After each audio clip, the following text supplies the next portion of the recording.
Hello friends, welcome to the success Kendra. Friends, आज इस video में हम लोग बिहार एसएससी सीजीएल वैकेंसी 2022 यानी कि सचिवालय सहायक भर्ती 2022 के लिए जो हम लोगों ने नया प्रैक्टिस सेट स्टार्ट किया हुआ था उसी को आगे बढ़ाते हुए इस वीडियो में हम लोग सेट नंबर 5 को डिस्कस करेंगे।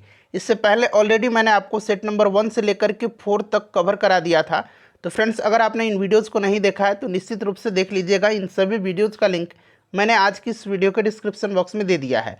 चैनल पर अगर आप पहली बार विजिट कर रहे हैं, हमारे वीडियो को पहली बार देख रहे हैं फ्रेंड्स, तो प्लीज़ चैनल को सब्सक्राइब करके बेल आइकन को जरूर दबा लीजिएगा, ताकि जब भी बिहार एसएससी सीजीएल से संबंधित कोई भी इंपॉर्टेंट वीडियो अपलोड किया जाए तो उसका नोटिफिकेशन सबसे पहले आपके पास पहुंच जाए। तो चलिए फ्रेंड्स, बिना देरी किए हुए आज का सेशन स्टार्ट करते हैं। फ्रेंड्स, प्लीज़ वीडियो को लाइक कर दीजिएगा और जब सेशन समाप्त होगा तो इसे शेयर भी जरूर कर दीजिएगा। फ्रेंड्स, जैसे कि मैंने आपको बताया कि इस वीडियो में हम लोग बिहार एसएससी सीजीएल वैकेंसी 2022 यानी कि सचिवालय सहायक भर्ती 2022 के लिए जो नया हम लोगों ने प्रैक्टिस सेट स्टार्ट किया हुआ था उसका सेट नंबर 5 इस वीडियो में हम डिस्कस करेंगे। देखिए फ्रेंड्स, इसका सेट नंबर 1 से लेकर के 4 तक ऑलरेडी हमने कवर कर लिया था। साथ ही साथ हम लोगों ने एडुटेरिया का जो नया प्रैक्टिस बुक वॉल्यूम 1 आया हुआ है, जिसमें टोटल 15 सेट हैं, सभी 15 सेट को पूरी डिटेल में मैंने आपको कवर करा दिया था। साथ ही साथ हम लोग एक और प्रैक्टिस सेट कवर कर रहे हैं, उसका सेट नंबर 23 तक कवर कर लिया था। तो लगभग आप कह सकते हैं कि हम लोग 50 से अधिक वीडियो को अब तक केवल प्रैक्टिस सेट कवर कर चुके हैं।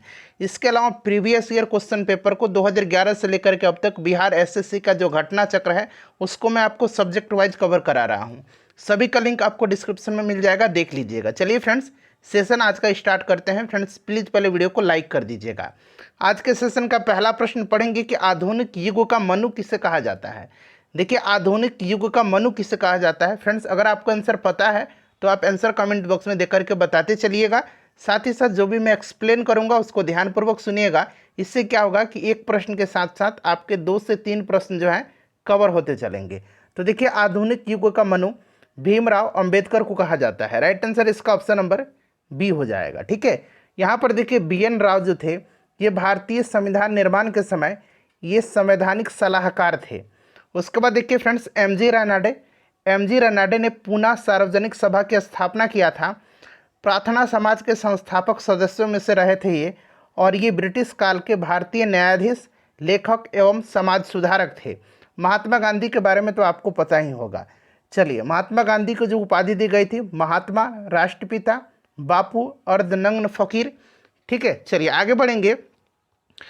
दूसरा प्रश्न है कि निम्नलिखित में से किन ब्रिटिश अधिकारियों ने लखनऊ में अपना जीवन खोया था। तो देखिए, 1857 के विद्रोह में लखनऊ में रेजिडेंसी की रक्षा के क्रम में sir Henry Lawrence, major general Havelock एवं जनरल नील ने अपने जीवन से हाथ धोया था। तो यहाँ पर देखिएगा कौन कौन हो गए। तो यहाँ पर हेनरी लॉरेंस, नील और हैवलॉक। यहाँ पर देखिएगा जॉन निकोलसन जो था यह 14 सितंबर 1857 को अंग्रेज़ों द्वारा दिल्ली पर अधिकार करने के क्रम में इसकी मृत्यु हो गई थी। तो यहाँ लखनऊ में पूछा गया है, तो यानी कि इसका 2, 3 और 4 राइट आंसर हो जाएगा, ऑप्शन नंबर सी। चलिए आगे बढ़ेंगे, अगला प्रश्न कर लेंगे। अब देखिए, यहाँ पर तीसरा प्रश्न जो है मिलान करना है। एक तरफ पुस्तक दिया गया है और नीचे उसके लेखक के नाम दिए गए हैं।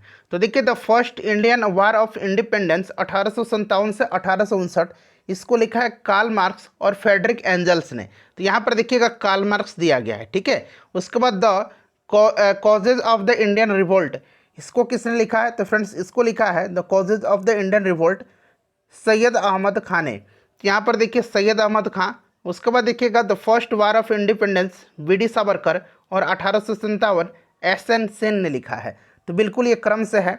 अब इसका आंसर आप लोग मिला लीजिएगा। ठीक है, यानी कि देख सकते हैं आप 1, 2 और फिर देखिए 3 और 4, यानी कि ये क्रम से दिया गया है 1, 2, 3, 4, यानी कि right answer option number A हो जाएगा। एक बार आप लोग इसको ठीक से मिला लीजिएगा। चलिए आगे बढ़ेंगे कि क्वेश्चन नंबर 4 है कि मोतीलाल नेहरू और सी.आर. दास यानी कि चित्तरंजन दास द्वारा वर्ष 1923 में गठित पार्टी का नाम क्या था। तो फ्रेंड्स, ये स्वराज पार्टी थी। 1923 में इसकी स्थापना मोतीलाल नेहरू और चित्तरंजन दास ने किया था। यहाँ पर देखिए इंडिपेंडेंस पार्टी, इसकी स्थापना सी राजगोपालाचारी के द्वारा किया गया था। गदर पार्टी की स्थापना लाला हरदयाल ने किया था और अभिनव भारत संस्था की स्थापना 1904 में विनायक दामोदर सावरकर ने किया था।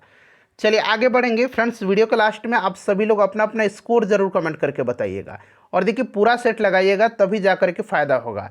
बीच में अगर आप छोड़ देंगे तो इससे क्या होगा, या फिर आप वीडियो को तेज़ी में देखेंगे तो जो मैं एक्सप्लेन करूँगा उसको आप ध्यानपूर्वक नहीं सुन पाइएगा और केवल आप प्रश्न तक ही सीमित रह जाइएगा। उसके संबंधित जो एक्स्ट्रा फैक्ट मैं बता रहा हूँ उसको आप नहीं जान पाइएगा, इसीलिए ध्यानपूर्वक देखिए। देखिए अंग्रेज़ों के विरुद्ध खान अब्दुल गफ्फार खान के द्वारा प्रारंभ किया गया आंदोलन का नाम, तो फ्रेंड्स यह कौन सा था, लाल कुर्ती था।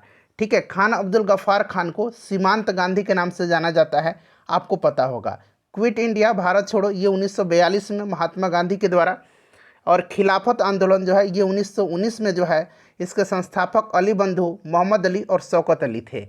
चलिए आगे बढ़ेंगे। किन्हीं में से कौन होम रूल आंदोलन से नहीं जुड़ा था, यहाँ पर देखिए नहीं जुड़ा था। होम रूल आंदोलन की शुरुआत 1916 में बाल गंगाधर तिलक और एनी बेसेंट के द्वारा की गई थी। एस सुब्रमण्यम अय्यर जो थे ये मद्रास में एनी बेसेंट की होम रूल लीग के अध्यक्ष थे। यहाँ पर देखिएगा फ्रेंड्स, चित्तरंजन दास जो थे यहाँ पर और मोतीलाल नेहरू, अभी मैंने बताया इन दोनों ने 1923 में स्वराज पार्टी की स्थापना किया था, तो ये होम रूल आंदोलन से जुड़े नहीं थे। उसके बाद देखिएगा कि भारतीय राष्ट्रीय आंदोलन से संबंधित घटनाओं के सही कालक्रम का जो है पता लगाना है, और यहाँ पर कूट दिया गया है उसका आंसर। तो सबसे पहले देखिए क्रिप्स मिशन कब आया था, ये मार्च 1942 में आया था, मार्च 1942 में। कैबिनेट मिशन 1946 में, मई 1946 में कैबिनेट मिशन आया था। यहाँ पर देखिए भारत छोड़ो आंदोलन 1942 में, अगस्त 1942 में, और बेबल ऑफर जो है ये जून 1945 में। तो इसका राइट आंसर क्या हो जाएगा, देखिए इसका जो राइट आंसर हो जाएगा फ्रेंड्स वो आपका ऑप्शन नंबर ए हो जाएगा। ठीक है, ACDB। एक बार आप लोग इसको ध्यान से मतलब मिलान कर लीजिएगा, मैंने जो है समय और डेट आपको बता दिया है। निम्नलिखित में से वह महानतम कुषाण नेता कौन था जो बौद्ध बन गया था, तो ये कनिष्क था। कौन था फ्रेंड्स, यह कनिष्क था। कनिष्क जो था जब इसने गद्दी में बैठा था 78 ईस्वी में, तो इसने जो है शक संवत चलाया था। ठीक है, याद रखेंगे कौन सा संवत, शक संवत। चलिए आगे बढ़ेंगे। और इसी के समय कनिष्क के समय जो है फ्रेंड्स मथुरा कला का और गांधार कला का सबसे ज़्यादा विकास हुआ था। चौथी बौद्ध संगति इसी के समय कुंडलवन कश्मीर में जो है आयोजित की गई थी।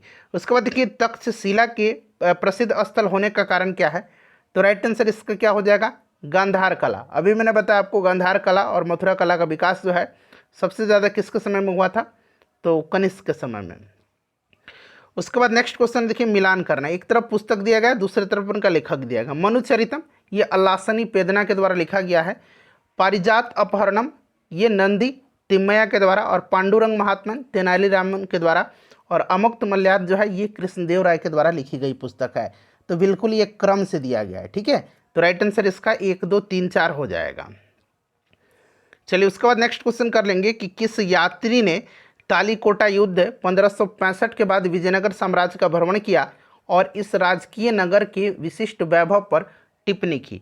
देखिए फ्रेंड्स 2011 से लेकर के अब तक जितने भी बिहार एसएससी में प्रश्न पूछे गए हैं उन सबको मैंने सब्जेक्ट वाइज आपको अलग अलग वीडियो में कवर कराया हुआ है। हिस्ट्री को एक अलग वीडियो में कंप्लीट करा दिया है, उसी प्रकार से ज्योग्राफी को, पॉलिटी को, और 2011 से लेकर के अब तक जितने भी प्रश्न पुस्तक और लेखक से संबंधित पूछे गए हैं उनको एक अलग सेपरेट वीडियो में मैंने कवर कराया हुआ है। क्योंकि साइंस में प्रश्नों की संख्या ज़्यादा होती है इसीलिए मैं साइंस को पार्ट वाइज कवर करा रहा हूँ। साइंस का 2 पार्ट यानी कि 2 वीडियो हमने कवर कर लिया है। तो इतने सारे वीडियोज़ हैं, आपने नहीं देखा है तो देखिएगा, लिंक आपको डिस्क्रिप्शन बॉक्स में मिल जाएगा। तो सबसे पहले देखिएगा कि तालीकोटा का युद्ध हुआ था कब, तो यह 1565 में हुआ था। इसको राक्षसी तंगड़ी या बनीहट्टी का युद्ध कहा जाता है और यह विजयनगर साम्राज्य के पतन का कारण बनी थी। इसमें एक तरफ बीजापुर, अहमदनगर, गोलकुंडा और बीदर की संयुक्त सेनाएं थी जिसका नेतृत्व अली आदिल शाह कर रहा था, और दूसरी तरफ विजयनगर की सेना थी जिसका नेतृत्व राम राय कर रहा था। इसमें विजयनगर की हार हुई थी। देखिए उस समय राइट आंसर इसका क्या हो जाएगा, तो यहाँ पर देखेंगे फ्रेंड्स ये राइट आंसर जो होगा आपका सीजर फेडरिक हो जाएगा। सीजर फेडरिक एक इटावली यात्री था और यह 1565 के प्रसिद्ध तालीकोटा के बाद विजयनगर की यात्रा करने वाला पहला विदेशी यात्री था। निकोलो द कोंटी जो था यह इटालियन यात्री था और यह देवराय प्रथम के समय में विजयनगर की यात्रा किया था। डोमिंग पायस और बारबोसा ये जो थे कृष्णदेव राय के समय में आए थे, और नूनिज जो था यह अच्युत देव राय के समय में आया था। तो ये सब आपको याद रखना है। उसके बाद देखिएगा कि भारतीय संविधान को अपनाया गया था, तो ये संविधान सभा के द्वारा अपनाया गया था। 26 नवंबर 1949 को अंगीकार किया गया था और 26 जनवरी 1950 को यह प्रभावी हुआ था। ऑप्शन नंबर इसका ए राइट आंसर हो जाएगा। उसके बाद चलिए अगला प्रश्न है हमारा कि भारत में लौकिक सार्वभौमिकता है क्योंकि संविधान की प्रस्तावना आरंभ होती है। बताइएगा, संविधान की प्रस्तावना आरंभ होती है हम भारत के लोग, आपको याद भी होगा, हम भारत के लोग भारत को एक संपूर्ण प्रभुत्व संपन्न समाजवादी पंथ निरपेक्ष लोकतंत्रात्मक गणराज्य बनाने के लिए तथा उसके समस्त नागरिकों को सामाजिक आर्थिक राजनीतिक न्याय विचार अभिव्यक्ति विश्वास, बहुत लंबा है इतना मैं नहीं पढ़ पाऊंगा, ठीक है, तो याद रखेंगे हम भारत के लोग शब्दों से। उसके बाद देखिएगा कि कोई वित्तीय बिल प्रस्तावित हो सकता है, तो कोई वित्तीय बिल केवल जो है लोकसभा में ही प्रस्तावित किया जा सकता है। लोकसभा में पारित होने के बाद इससे राज्यसभा में भेजा जाता है। राज्यसभा अगर इसे 14 दिन से अधिक रोकती है तो विधेयक स्वतः पारित माना जाता है। राइट आंसर इसका हो जाएगा केवल लोकसभा में, यानी कि इसका ऑप्शन नंबर बी हो जाएगा। उसके बाद देखिएगा कि भारतीय नागरिकों के मौलिक अधिकारों का वर्णन संविधान के किस अनुच्छेद में है। तो देखिए मौलिक अधिकार जो है फंडामेंटल राइट्स, इसे कहाँ से लिया गया है, तो यह संयुक्त राज्य अमेरिका से लिया गया है। और फ्रेंड टोटल वर्तमान में कितने मौलिक अधिकार हैं, मूल अधिकार हैं, तो टोटल जो है 6 मूल अधिकार हैं, आपको ध्यान रखना है, ठीक है। और देखिए फ्रेंड्स यह संविधान के भाग 3 में है, अनुच्छेद 12 से लेकर के 35 तक में। चलिए आगे बढ़ेंगे, नेक्स्ट क्वेश्चन कर लेंगे, क्वेश्चन नंबर 16। यहाँ पर देखिएगा कि पंचायती राज विषय है, तो पंचायती राज जो है फ्रेंड्स यह राज्य सूची का विषय है, ठीक है, राज्य सूची का। उसके बाद देखिए न्यायिक पुनरावलोकन का अर्थ है कि थोड़ा सा आपको स्पष्ट नहीं दिख रहा होगा, कोई बात नहीं, मैं पढ़ रहा हूँ, आप सुनिए। देखिए न्यायिक पुनरावलोकन का अर्थ यह है, अच्छा, उच्चतम न्यायालय को न्यायिक पुनरावलोकन के तहत संसद या राज्य विधानमंडलों द्वारा बनाए गए कानून की समीक्षा करने का अधिकार प्राप्त है। वह इन दोनों द्वारा बनाए गए किसी भी कानून को शून्य घोषित कर सकता है यदि उनके निर्माण में संवैधानिक प्रावधानों का उल्लंघन हुआ हो तो। यहाँ पर देखिए ऑप्शन नंबर डी हो जाएगा, किसी भी राज्य के कानून को अवैध घोषित कर सकता है। न्यायिक पुनरावलोकन जो है यह अमेरिका के संविधान से लिया गया है। उसके बाद देखिए कल्याणकारी राज्य के आदर्श वर्णित हैं, तो यह वर्णित है राज्य के नीति निर्देशक तत्वों में। ऑप्शन नंबर इसका ए राइट आंसर हो जाएगा।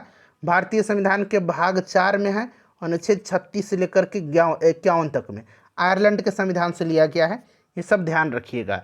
उसके बाद देखिए 8वीं पंचवर्षीय योजना प्राथमिकता देती है। अच्छा, 8वीं पंचवर्षीय योजना कब से कब तक रही थी, तो 1992 से लेकर के 1997 तक। पीवी नरसिम्हा राव इस समय प्रधानमंत्री थे और यह योजना सफल योजना रही थी तथा 5.6% वार्षिक वृद्धि दर के लक्ष्य से ज़्यादा 6.7% वार्षिक वृद्धि दर प्राप्त की गई थी इस योजना में। और देखिए फ्रेंड्स यह जो योजना है 8वीं पंचवर्षीय योजना, इसमें सर्वोच्च प्राथमिकता मानव संसाधन का विकास अर्थात रोजगार, शिक्षा और जन स्वास्थ्य को दिया गया था। तो राइट आंसर इसका क्या हो जाएगा, बताइए राइट आंसर इसका क्या हो जाएगा। तो देखिए इसका करेक्ट आंसर जो होगा फ्रेंड्स ये आपका ऑप्शन नंबर ए हो जाएगा। उसके बाद देखिए भारत में प्रथम उर्वरक संयंत्र कहाँ लगा था। भारत में प्रथम उर्वरक संयंत्र जो है यह कहाँ पर लगा था, तो फ्रेंड्स यह लगा था सिंदरी में। स्वतंत्रता के बाद में 1951 में इसे स्थापित किया गया था, ठीक है। तो ये आपका सिंदरी हो जाएगा जो कि अब झारखंड में पड़ता है। भारत में राष्ट्रीय आय का आकलन होता है, तो राष्ट्रीय आय का आकलन केंद्रीय सांख्यिकी संगठन के द्वारा किया जाता है। तो केंद्रीय सांख्यिकी संगठन option number D right answer हो जाएगा। पंचवर्षीय योजनाओं को देखिए, पंचवर्षीय योजनाओं को योजनाओं के मसौदों को अंतिम रूप से कौन स्वीकृति प्रदान करता है। पंचवर्षीय योजना अब समाप्त कर दी गई है, आपको पता है। तो देखिए जो राष्ट्रीय विकास परिषद है यह करता है। राष्ट्रीय विकास परिषद का गठन जो है 1952 में की गई थी, ठीक है, याद रखेंगे। उसके बाद देखिएगा कि जीवन बीमा निगम एक उदाहरण है। जीवन बीमा निगम जो है, भारतीय जीवन बीमा निगम एक निवेश बैंक है। क्या है, एक निवेश बैंक है और इसकी स्थापना 1 सितंबर 1956 को हुई थी। ये डेट आप और सन जरूर याद रखिएगा। उसके बाद देखिएगा कि पटना कलम शैली से संबंधित चित्रकार, पटना कलम शैली बताइए। तो देखिए फ्रेंड्स हुलाल दास, जयराम दास, शिवदयाल, ईश्वरी प्रसाद जो थे, ये सभी लोग जो थे ये फ्रेंड्स इसके प्रसिद्ध चित्रकार थे। पटना कलम शैली याद रखेंगे, पूछा जाता है। उसके बाद देखिए मधुबनी चित्रकला, मैंने बताया था मिथिला पेंटिंग इसको कहा जाता है, इसका संबंध बिहार से है। आगे बढ़ेंगे कि बिहार की भू आकृति कैसी है, लगभग जो है आयताकार है, और इसके बीचों बीच जो है फ्रेंड्स कौन सी नदी निकलती है, तो इसके बीचों बीच लगभग बीचों बीच गंगा नदी गुजरती है और बिहार को उत्तरी एवं दक्षिणी बिहार में बांटती है। और बिहार जो एक भू आवेशित राज्य है यानी कि लैंड लॉक्ड स्टेट है। राइट आंसर इसका हो जाएगा आयताकार लगभग। उसके बाद देखिए क्षेत्रफल की दृष्टि से बिहार का सबसे बड़ा जिला, जनसंख्या पूछेगा तो पटना होगा, क्षेत्रफल पूछा गया है तो पश्चिम चंपारण हो जाएगा। उसके बाद देखिए बिहार के कितने जिलों को अलग कर झारखंड राज्य का निर्माण किया गया था, तो फ्रेंड्स राइट आंसर इसका क्या हो जाएगा, बिहार के 18 जिलों को अलग करके झारखंड राज्य का निर्माण किया गया था। कब, तो डेट सहित याद रखना है 15 नवंबर सन 2000 को। ठीक है, 18 इसका राइट आंसर होगा। उसका चलिए अगला प्रश्न है फ्रेंड्स, क्वेश्चन नंबर 29 की निम्न में से कौन समूह अत्यंत बाढ़ प्रवण जिलों को दर्शाता है। तो सबसे ज़्यादा बाढ़ जो आता है ये आपका पूछा गया है कि कौन सा हो जाएगा। तो देखिए फ्रेंड्स, इसमें से अगर हम बात करें तो बिहार में 38 में से लगभग 28 जिले जो हैं, 28 जिले जहां भीषण बाढ़ आती है। ठीक है, और इसमें से 15 अत्यंत ऐसे जिले हैं जहां तो हद से ज़्यादा बाढ़ आती है। पूर्वी चंपारण, मुजफ्फरपुर, वैशाली, सीतामढ़ी, शिवहर, दरभंगा, मधुबनी, समस्तीपुर, सहरसा, सुपौल, मधेपुरा, खगड़िया, बेगूसराय, भागलपुर और कटिहार हैं ये। तो यहाँ पर आप देखिए इसका राइट आंसर क्या होगा, बताइए। करेक्ट आंसर, ऑप्शन को ध्यान से पढ़िए और इसका करेक्ट आंसर बताइए। तो देखिए फ्रेंड्स, इसका जो करेक्ट आंसर होगा वो आपका ऑप्शन नंबर यहाँ पर देखिए सी हो जाएगा। ठीक है, चलिए आगे बढ़ेंगे, नेक्स्ट क्वेश्चन कर लेंगे कि अक्षांशीय विस्तार के आधार पर बिहार जो है, अक्षांशीय विस्तार के आधार पर देखिए बिहार जो है फ्रेंड्स यह आता है उपोष्ण जलवायु क्षेत्र में।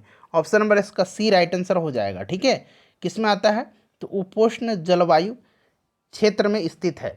उसके बाद चलिए अगला प्रश्न है कि सूर्य के रासायनिक मिश्रण में हाइड्रोजन का प्रतिशत कितना है। तो हाइड्रोजन का प्रतिशत जो है यह 74% है। उसके बाद हीलियम है, सबसे ज़्यादा हाइड्रोजन का है 74%। सूर्य ग्रहण के दौरान क्या होता है, सूर्य ग्रहण कब लगता है, तो सूर्य ग्रहण के दौरान सूर्य और पृथ्वी के बीच चंद्रमा आ जाता है और यह घटना सदैव अमावस्या के दिन घटती है। और चंद्र ग्रहण जो में क्या होता है कि सूर्य और चंद्रमा के बीच में पृथ्वी आता है और चंद्र ग्रहण की घटना सदैव जो है पूर्णिमा के दिन होती है। तो इसको आप ध्यान रखेंगे, सूर्य ग्रहण के दौरान सूर्य और पृथ्वी के बीच में चंद्रमा आ जाता है, सूर्य और पृथ्वी के बीच में चंद्रमा आ जाता है। ऑप्शन नंबर इसका बी हो जाएगा राइट आंसर। ठीक है, चलिए आगे बढ़ेंगे कि विश्व के कितने प्रतिशत धरातल पर पानी है। तो लगभग जो है 70% भाग पर पानी है। कुल अक्षांशों की संख्या कितनी है, तो अक्षांशों की कुल संख्या जो है 181 है। कभी कभी आपको 179 भी ऑप्शन में दिखेगा। अब यहाँ पर सुन लीजिएगा, यदि दोनों ध्रुवों को रेखा न माना जाए क्योंकि यह बिंदु है, तो इसकी संख्या 179 कभी कभी बताई जाती है। तो घबराना नहीं है, 181 इसका राइट आंसर होगा। भारत का प्रमाणिक समय किस स्थान से निश्चित किया जाता है। भारत का प्रमाणिक समय जो है इलाहाबाद से निश्चित किया जाता है। भारत में 82.5 डिग्री पूर्वी देशांतर को प्रमाणिक समय माना जाता है। ठीक है, याद रखेंगे। और हमारा मानक समय ग्रीनविच के मानक समय से 5.5 घंटा आगे है। और भारत का जो मानक रेखा है, मानक समय रेखा, ये 5 राज्यों से गुजरती है। कौन कौन से राज्य हैं, तो राज्य का नाम याद रखिएगा, उत्तर प्रदेश, मध्य प्रदेश, छत्तीसगढ़, उड़ीसा और आंध्र प्रदेश, ये 5 राज्य है। चलिए राइट आंसर इसका इलाहाबाद हो जाएगा। एंडीज पर्वतमाला की सर्वोच्च चोटी कौन सी है, तो फ्रेंड्स इसकी सर्वोच्च चोटी जो है ये एकांकागुआ है। एंडीज पर्वतमाला जो है ये दक्षिण अमेरिका में अवस्थित है, दक्षिण अमेरिका महाद्वीप में।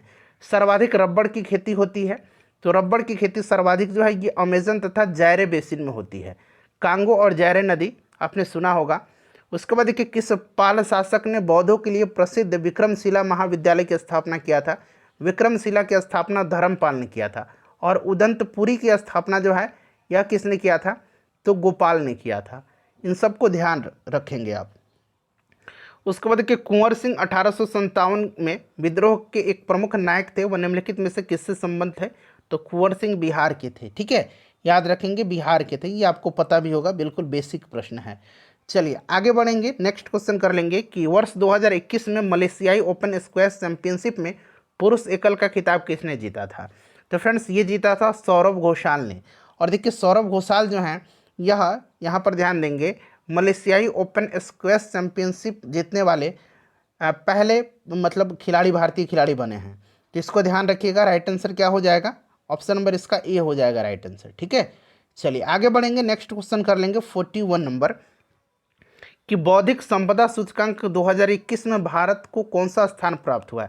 अच्छा, ये जो इंडेक्स है बौद्धिक संपदा सूचकांक, यह जारी कौन करता है, तो यूएस चैम्बर ऑफ कॉमर्स करता है, यूएस चैम्बर्स ऑफ कॉमर्स के द्वारा यह जारी किया जाता है। और देखिए 2021 में जो है पूछा गया है, भारत का स्थान 40वां था। अब 2022 वाला भी आपको याद रखना है, 2022 में भारत का स्थान जो है 43वां है। ठीक है, चलिए उसके बाद देखिएगा कि श्रम आंदोलन से जुड़ा हुआ संग्रहालय भारत के किस राज्य में खोला जाएगा, तो फ्रेंड्स यह खोला जाएगा केरल में। कहाँ पर, केरल में खोला जाएगा। राइट आंसर इसका ऑप्शन नंबर यहाँ पर देखिएगा सी हो जाएगा, केरल। ठीक है, केरल हो जाएगा इसका राइट आंसर। चलिए उसके बाद नेक्स्ट क्वेश्चन कर लेंगे। हाँ चलिए आगे बढ़ेंगे, नेक्स्ट क्वेश्चन कर लेंगे कि न्यूयॉर्क में आयोजित यूएस ओपन 2021 में पुरुष एकल का विजेता कौन है। तो पुरुष एकल का खिताब जो है यूएस ओपन 2021 में डेनियल मेदवेदेव ने जीता था। वहीं महिला एकल पूछा जाता तो एमा रादुकानु ने जीता था, एमा रादुकानु। उसके बाद देखिएगा कि कार्बन वॉच ऐप को लॉन्च करने वाला भारत का पहला केंद्र शासित प्रदेश कौन बना है, तो फ्रेंड्स यह बन गया है चंडीगढ़। ठीक है, कौन बन गया है, चंडीगढ़ बन गया है। 45 नंबर देखिए कि हाल ही में बिहार सरकार ने किस किस शैक्षणिक स्तर में सुधार लाने के लिए सुनंदनी कार्यक्रम की शुरुआत की है, तो यह आंगनबाड़ी कार्यकर्ताओं की, आंगनबाड़ी हो जाएगा राइट आंसर इसका। उसके बाद देखिएगा कि बिहार में कौन सा जिला इंडिया पोस्ट पेमेंट बैंक की सुविधा देने में पूरे भारत में अव्वल रहा है, तो फ्रेंड्स यह जिला जो है यह नवादा है। कौन सा जिला है, नवादा जिला है। उसके बाद देखिएगा कि नॉकडाउन और नॉकआउट किस खेल से जुड़े हुए शब्द हैं, तो यह जुड़े हुए हैं किससे, बॉक्सिंग से। अगला प्रश्न है कि हिट रिफ्रेश नामक पुस्तक किसने लिखा है, तो इसको लिखा है सत्या नडेला ने। किसने लिखा है, सत्या नडेला ने लिखा है। ऑप्शन नंबर ए जो होगा इसका राइट आंसर हो जाएगा। उसके बाद देखिएगा 49 नंबर कि किस वर्ष में श्रीलंका में democratic socialist Republic of Sri Lanka का गठन करके एक नया संविधान अपनाया गया था, तो फ्रेंड्स यह अपनाया गया था 1978 में। उसके बाद चलिए अगला क्वेश्चन देख लीजिएगा 50। देखिए 50 नंबर है, अर्पण लोक कला शैली का संबंध किस भारतीय राज्य से है, बताइए राइट आंसर इसका क्या होगा, तो फ्रेंड्स यह बिहार से है। ठीक है, चलिए 51 नंबर अब कर लेंगे। देखिए 51 नंबर कर रहा है कि टूथपेस्ट बनाने में निम्न में से किसका उपयोग नहीं किया जाता है, तो देखिए टूथपेस्ट बनाने में जो है टूथपेस्ट चूना पत्थर, सिलिका और एल्युमिनियम ऑक्साइड का इस्तेमाल किया जाता है, गैलेना का इस्तेमाल जो है नहीं किया जाता है। ठीक है, गैलेना जो है यह शीशा का अयस्क होता है, आपको ध्यान रखना है। उसके बाद देखिए दाब का मान प्राप्त करने के लिए आप द्रव में थ्रस्ट को किससे विभाजित करते हैं, तो आपको पता है फ्रेंड्स कि प्रेशर इक्वल टू क्या होता है, एफ अपॉन यानी कि फोर्स अपॉन एरिया होता है। ठीक है, तो यही जो है फोर्स थ्रस्ट है और यहाँ पर एरिया यानी कि क्षेत्रफल हो जाएगा। ऑप्शन नंबर इसका ए राइट आंसर हो जाएगा। उसके बाद देखिएगा और दाब की इकाई जो है पास्कल है, याद रखना आपको, मिलान करना है। वाट जो है यह शक्ति का इकाई है। यहाँ पर देखिएगा इधर दूसरे पेज में दिया गया है, तो यहाँ पर समझ लीजिए वाट जो है ये शक्ति का पावर का है, नॉट जो है यह समुद्री जहाज की गति बताता है। ठीक है, उसके बाद यहाँ पर आगे आएंगे आप तो देखेंगे नॉटिकल मील दिया गया है। नॉटिकल मील जो है यह समुद्री जहाज की गति समुद्री नौ संचालन में नॉटिकल मील का उपयोग किया जाता है। और आवेग का जो है, आवेग का होता है उष्मा। तो मैंने यहाँ पर आपको बताया था कि दूसरे पेज पर दिया गया है, तो एक बार आप ध्यान से वीडियो को पॉज करके मिला लीजिएगा। ठीक है, चलिए आगे बढ़ेंगे कि फेदोमीटर का उपयोग किसके मापन में किया जाता है, किसके नापने के लिए, तो फेदोमीटर का उपयोग समुद्र की गहराई मापने के लिए किया जाता है। चलिए सिस्मोग्राफ भूकंप, रेन गेज से वर्षा मापा जाता है, आवृत्ति को मापा जाता है, फ्रीक्वेंसी को हर्ट्ज में, 50 डिग्री सेंटीग्रेड का मान फ़ारेनहाइट पर। तो अगर आपको फॉर्मूला पता होगा फ्रेंड्स तो आप इजीली इसको निकाल सकते हैं। ठीक है, ये फॉर्मूला है, यहाँ पर आपको पुट आउट करना है। यहाँ पर देखिए सेंटीग्रेड 50 दिया गया है, तो C/5 है, तो यहाँ 50/5 कर दीजिए इक्वल टू F-32/9 कर दीजिए। अब यहाँ पर देख लीजिए कैसे करना है, 5 10 50 यानी कि 10 हो गया। ये तिर्यक गुना करेंगे यानी कि क्रॉस मल्टीप्लिकेशन, तो ये 90 हो जाएगा, यानी कि 90 इक्वल टू F-32। अब यहाँ -32 है तो इधर प्लस में आ जाएगा, इक्वल टू F यानी कि फ़ारेनहाइट। तो अब 90 प्लस यहाँ पर देखिए कितना आ जाएगा, 32 इक्वल टू कितना हो जाएगा, 9 3 12 112 हो जाए 122 हो जाएगा। ऑप्शन नंबर इसका बी राइट आंसर हो जाएगा। ठीक है, चलिए आगे बढ़ेंगे, नेक्स्ट क्वेश्चन कर लेंगे कि अंतरिक्ष यान जो चक्कर लगा रहा है से एक सेव छोड़ा जाता है तो वह पृथ्वी पर क्या होगा, नहीं गिरेगा। क्या होगा कि वह सेव उसी अंतरिक्ष यान के साथ साथ गतिमान होगा। तो अंतरिक्ष यान के साथ उसी गति से गतिमान होगा। उसके बाद देखिए कि हवा में लोहे और लकड़ी, हवा में, प्रश्न को ध्यान पड़ेगा, निर्वात नहीं है, हवा है। हवा में लोहे और लकड़ी की समान भार, यहाँ भी समान भार कहा गया है, गेंद को समान ऊंचाई से गिराया जाए, तो चूंकि समान भार है और हवा में है तो दोनों एक ही साथ जमीन पर गिरेंगे। राइट आंसर, दोनों पृथ्वी पर एक समय में गिरेंगे। उसके बाद चलिए अगला प्रश्न है कि निम्नलिखित में से अधिक विद्युत चालकता वाली धातु कौन सी है। तो सबसे ज़्यादा जो है विद्युत चालकता वाली धातु कौन सी है, तो यह चांदी है। नाभिकीय विखंडन में ऊर्जा किस रूप में निकलती है, तो ऊर्जा जो है उष्मा के रूप में निकलती है नाभिकीय विखंडन में, ठीक है। नाभिकीय विखंडन में न्यूट्रॉनों की बमबारी की जाती है। चलिए आगे बढ़ेंगे कि सोल्डर किस धातु का मिश्रण है। तो सोल्डर जो है यह टीन और लेड का मिश्रण है, टीन और लेड यहाँ पर दिया गया है।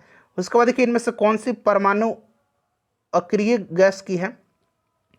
परमाणु वाली अक्रिय गैस, तो अक्रिय गैस जो है ये कौन कौन सा होता है, तो helium, neon, argon, जेनन, krypton, radon. तो यहाँ पर देखिएगा नियोन दिया गया है, ठीक है।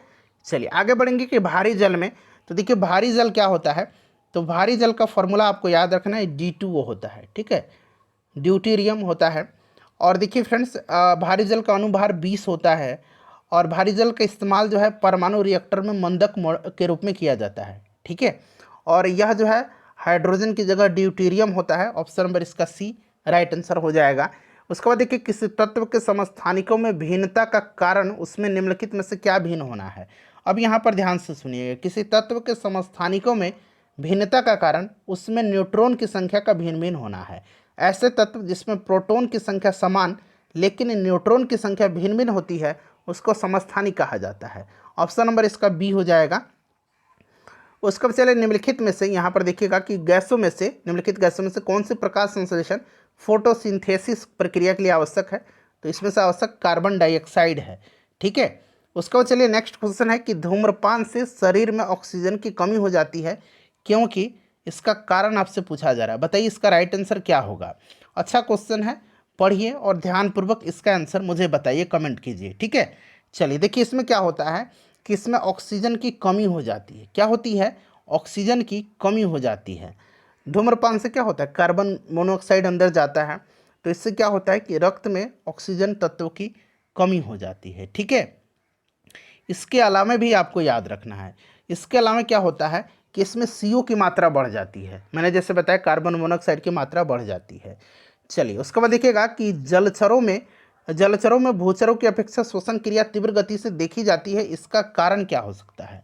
तो देखिए इसका कारण जो होगा वो आपका जल में घुली हुई ऑक्सीजन की मात्रा वायु में घुली हुई ऑक्सीजन की मात्रा की अपेक्षा कम होती है। इसी कारण जो जलीय जंतु हैं वो श्वसन की क्रिया तेजी से करते हैं।